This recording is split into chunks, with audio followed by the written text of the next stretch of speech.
What is up, my guys? It's RedFlakes95 here with a brand new video for you today. It's been a little bit, and today I thought I would go over my personal deck for a special card game. And you might recognize this deck box from the last time I did a deck profile for a Yu-Gi-Oh deck. This is not related to Yu-Gi-Oh! This is not related to One Piece or anything like that. It is Magic the Gathering, as the title of the video will likely give away. Those are my tokens and the main deck. So this is a commander deck. What commander decks are, it's basically a format in Magic where you have 100 card deck and you can only have one of each copy of a card in said deck. It is called a singleton format. Yes, sorry for the pause. So basically, every named card you can only have one copy of. Basic lands and certain exceptions are allowed, but the card specifically needs to say you can have more than one copy of this card in your deck. I'm going to split this deck in half, actually, so I can manage it a bit better. It gets its name from the fact that your deck will contain a commander card. So besides your 100 cards, one of those 100 cards is your commander. It has to be a legendary creature. It could be any legendary creature as long as it specifies legendary creature on the card text. And this is your main card. And you're going to build your deck around this card's synergy with some other cards and your lands around what lands are required to play certain commanders. It gets a bit messy, but I'm keeping it as short as possible because commander decks, again, 100 cards. I don't want to be here for 45 minutes explaining the same damn deck. So let's just get into it. So my deck of choice is a lot of people's least favorites. It's a troll deck. As you guys know from my chaos deck, I don't really care about that. It's slivers, and slivers are a tribal deck that synergize around getting a shitload of slivers on the field and just gaining buff after buff after buff as they share their abilities with all other slivers currently on the board. And this could get out of hand extremely fast, or not at all, because the commanders for this deck specifically require all 5 colors to be used. So this deck requires, I believe it's called Wooburg. I'm not 100% sure what other terms are, so I won't get into that. But essentially, these commanders, or the commander I'm using specifically, requires one of each color to play. So it takes a few turns to get it on the board. But usually once it's on board, unless if it's exiled or removed somehow, you're pretty much going to be able to swarm the board and do some crazy shenanigans. For a Sliver deck, I highly recommend one of 2 cards. The first one is Sliver Overlord.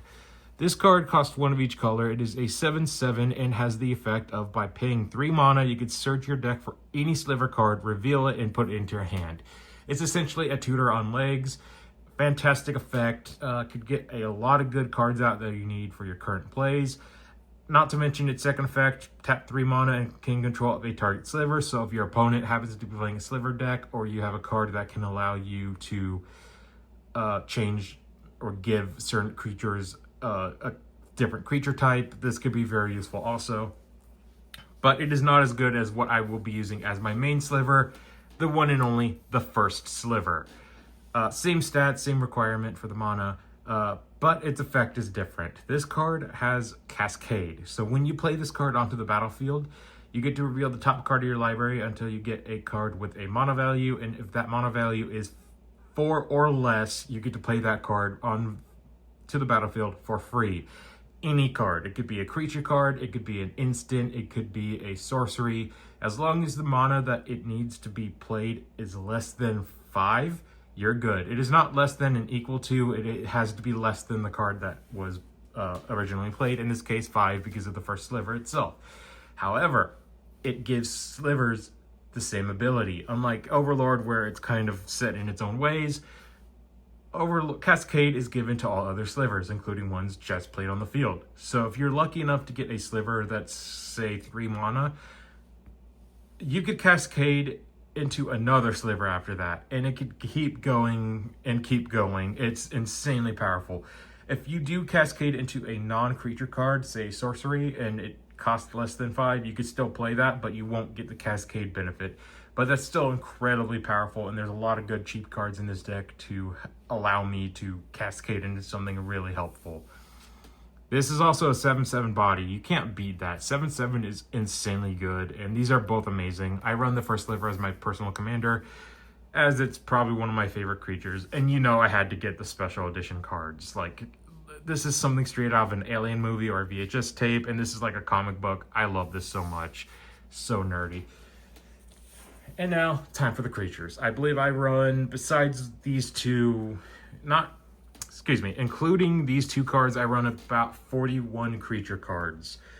40 creature cards. 39 in the main deck, in the 99, and 1 in the commander zone.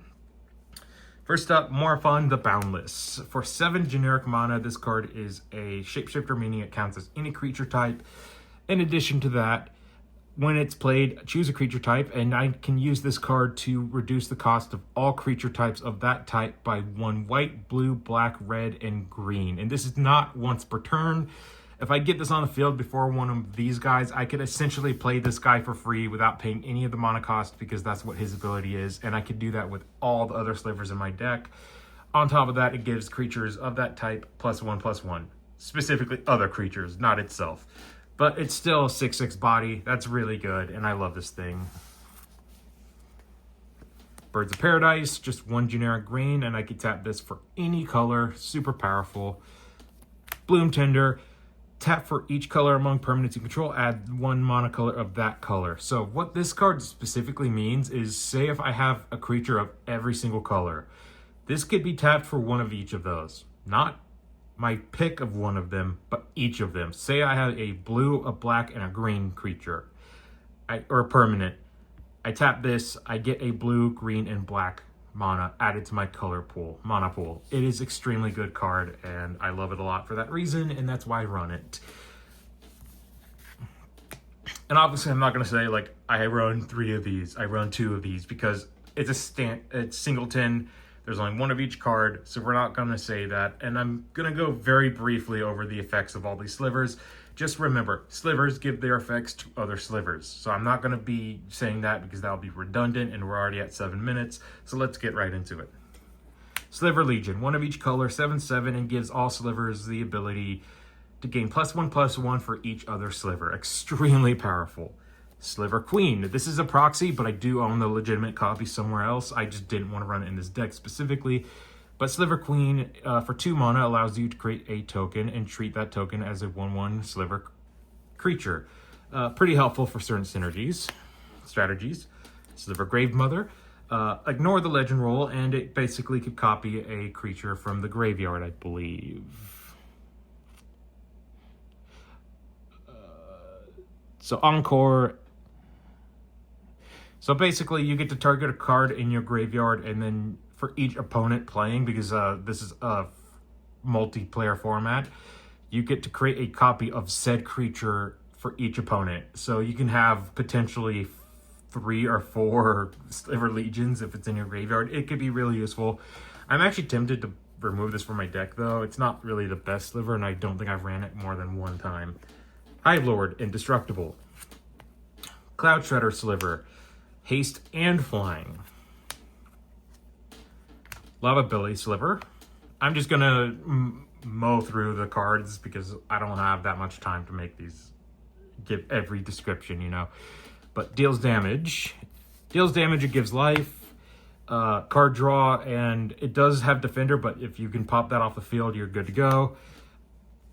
Basically, hexproof. Sacrifice by paying 3 mana to sacrifice a permanent, destroy a target permanent. When a card ETBs, destroy an artifact or enchantment. Pay 2 life, return this permanent to an owner's hand. +1/+1 to all Slivers. +1/+1 to all Slivers. Could be tapped for any mana color. Gains flash. Can't be countered. Deals combat damage. Create a 1/1 creature token. First strike. Sliver cycling, which means you pay 3 mana, remove this, discard this from your hand, and then you can search your deck for a Sliver card. So basically, Overlord. Whenever it's dealt damage, it deals that much damage to a target player. Also, deals 1 damage whenever a creature attacks. Whenever a Sliver creature attacks. Excuse me. Whenever a Sliver creature attacks, defending player loses 1 life. So basically, like Thorncaster Sliver from earlier. Regenerate target Sliver, which means the next time it would be destroyed, instead it's tapped and remove it from combat and heal it all up. So it basically comes back to the field. Unearth 2, it basically comes back from the graveyard. Sacrifice this permanent to add 2 mana, a black specifically. This card, combined with 1 other card that I'll get to in a minute, and Sliver Queen, basically gives you an infinite loop of Sliver tokens. Lifelink, flying, Ward 2, I guess. Can't be blocked. Draw a card when damage is dealt to a player. Vigilance, +1/+1, double strike, and ward, and protection from a color of your choice. So, all around, my main gimmick with this deck is getting shit on the field fast, buffing up my slivers, and just ramming into my opponents. I've only really played one-on-one. I haven't played a full 4-player game yet, but I really want to. Maybe one day. It's on my bucket list. Next up are sorceries, enchantments, and so on. Not lands, though. That's in a different stack. Demonic Tutor allows you to search your library for any card and put it to your hand, then shuffle. Cost 1 generic, 1 black. Extremely powerful card. Very expensive, but very worth it. Newfound Adventure, it's basically a reskin of Farseek. It allows you to search your library for a Plains, Island, Swamp, or Mountain card and put it into the battlefield tapped and then shuffle. Super good card. Kodama's Reach, search your library for up to 2 basic lands, reveal those cards, and get to put them on the battlefield tapped, and then the other into your hand. So, very good. Cultivate is the same thing as Kodama's Reach. Area Ultimatum, return any number of permanent cards with different names from your graveyard to the battlefield. Extremely expensive card in terms of mana cost. It's actually a pretty cheap card compared to the other cards in this deck. But for 2 white, 2 black, and 3 black and 2 green, you get to basically return all the shit you need to the battlefield, and you just pop off. It's super good. And for more of a mid-game card and a little bit of a cheaper cost, Patriarch's Bidding is basically the same thing, except it's for creatures only. And it's both players. So if your opponent also has a tribal deck, this could be kind of dangerous to play, which is why I run both. Kinder Dominance, very expensive, but it is a one-sided board wipe. Teferi's Protection is basically, oh, you're about to win the game? Well, no, never mind. I take no battle damage, all my creatures become invincible, and essentially I gain protection. So it's like, no, Force Field, the card. Also very expensive.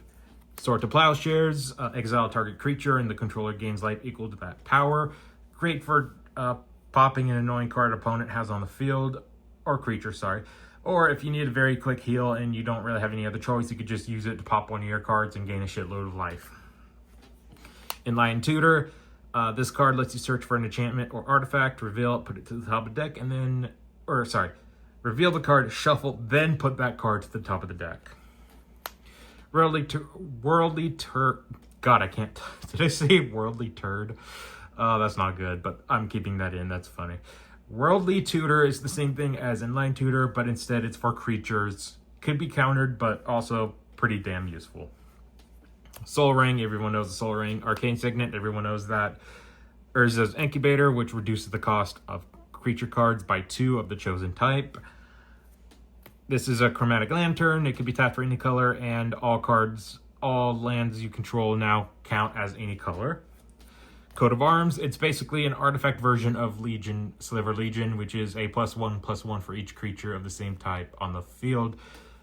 Really fucking powerful. Thrumming High Pool, a brand new card for the Sliver archetype released in the recent Edge of Eternity set. This is insanely bonkers. Affinity for slivers, meaning it's reduced by 1 cost for each sliver on the field. In addition to that, all slivers you control gain double strike and haste, and you get to create 2 sliver tokens beginning of upkeep, which is bonkers. The Hedge Tree, which I just love this card. Descendant's Path, basically reveal, during upkeep, reveal a card, the top card in my library, and if it's a creature, I may play that creature card for free if I control another creature of the same type. Otherwise, it gets placed on the bottom of the deck. It's pretty good, except this card kind of screwed me once, because I played Sliver, the first Sliver at one point, and a card I got from, I don't know if it was first Sliver specifically, but one of the cards gave me Inline Tutor, and long story short, I had no way to draw the card. Next turn this came around, I couldn't draw the artifact because it had to be placed to the bottom of the deck. It wasn't a creature card, so I kind of screwed myself with my own card effect. But I didn't know that interaction would have happened in the first place, so I'm glad I learned that. This card is good under certain situations. And Mana Echoes to round out. Actually, I have 3 more. Very powerful. Training Grounds. This card, excuse the bump, makes Sliver Queen and Sliver Overlord the most broken cards in this deck. It reduced the cost of all abilities by 2. You can't go below 1, by the way. It is just incredibly powerful, and if you want just an infinite army of Sliver creatures with Sliver Legion and Coat of Arms, this is the way to do it. This card can be very easily searched out by many different cards in this deck, so that's why I run 3 different tutors. Technically 5 different tutors, because I believe I forgot the name of the guy, but the one that lets you Sliver Cycle counts as a tutor. Rhystic Study, extremely powerful card engine. This is a proxy. I do own a legitimate copy. I just really liked this artwork more, and I was not spending $800 on a card. I spent a lot of money on this deck. I can tell you right now, the only proxies in this whole deck are Sliver Queen, Rhystic Study, and a couple of my lands. That is it. The rest of these cards are 100% certified legitimate. So, sorry if that's kind of a buzzkill, but I just wanted to get out of the way. And Kindred Discovery, which I might be removing. I haven't really used this card, but it's another card draw engine, extremely good.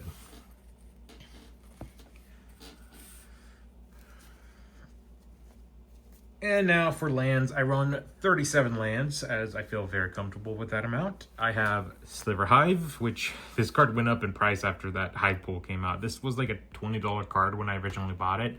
It cost probably double plus that now. So I'm glad I got this card when I did.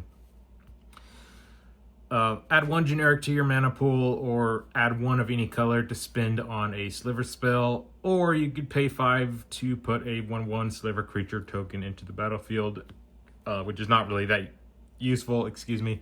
You're going to be mostly using the first 2. Command Tower, or the Master Emerald Shrine.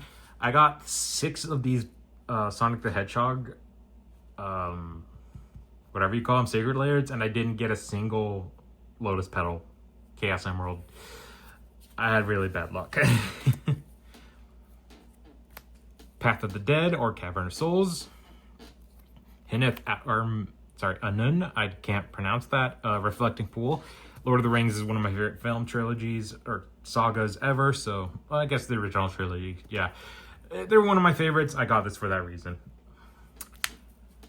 Crystal Quarry, Exotic Orchard, City of Brass, Fabled Passage, Prismatic Vista, Unclaimed Territory, Path of Ancestry, and Forbidden Orchard to round out my Rainbow Lands and Search Lands. The World Tree, because it's just a pretty useful effect all around. I don't really use that 3rd effect, but still pretty good. 2 basic forest, 2 basic islands, 1 mountain, as it's my least played color in this deck. 2 plains and 2 swamps. And to round out the deck with a couple proxies, I run 5 fetch lands. That being Windswept Heath, Wooded Foothills, Flooded Strand, Polluted Delta, and Misty Rainforest. Very expensive cards. That's why, regardless of how much I spent on this deck already, I got these as proxies because I didn't have enough money to afford these and won't for a long time. And then I run 1 of each of the shock lands, which are basically dual lands where they are intertap unless you pay 2 life.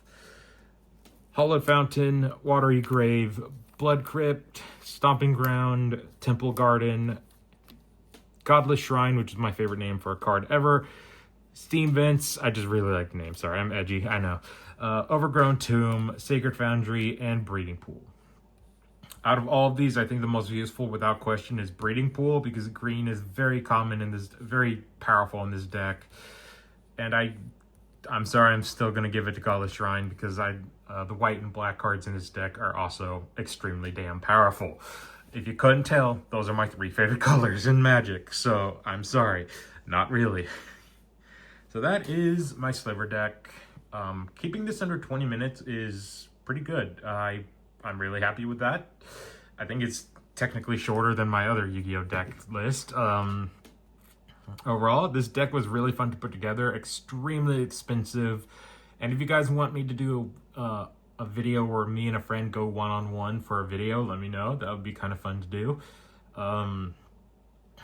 If I have to pick my 5 favorite cards in this deck, Morphon, the first Sliver, some of the fetched lands. I really like Demonic Tutor because it's just very useful.